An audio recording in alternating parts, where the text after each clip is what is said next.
ఈ నిధులను కూడా బాల్య వివాహాలు ప్రోత్సహించడం అంటే బాలల హక్కులు హరించడమేనని ఐసీడీఎస్ రెంటచింతల మండల సూపర్వైజర్ నాగమణి గోలి పీహెచ్సీ వైద్యులు ప్రదీప్ కుమార్ రెడ్డిలు తెలిపారు. బుధవారం రెంటచింతల మండల పరిధిలో పాలుబాయి గ్రామంలో జిల్లా పరిషత్ పాఠశాలలో మిషన్ శక్తి భారతీయ న్యాయ సంహిత అవగాహన కార్యక్రమాన్ని నిర్వహించడం జరిగింది.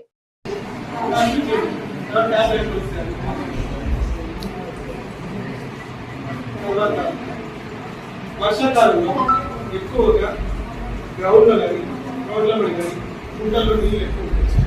అటువంటి నీళ్ళు ఎక్కువ ఆడుకోవచ్చు. ఒకవేళ చుట్టుపక్కల నీళ్ళు ఉంటే అటు నీళ్ళు తోలి పక్కన పడేస్తాం. అలా తోలిపోయి ఏమైతుందంటే అక్కడ దోమలు ఉంటుందండి. ఈ చుట్టుపక్కల కానీ ఈ ఇంట్లో కానీ మెయింటెనెన్స్ ఎక్కువ దోమలు కలిసి రావచ్చు.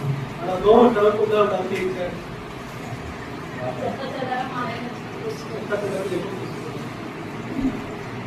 వాడాలి.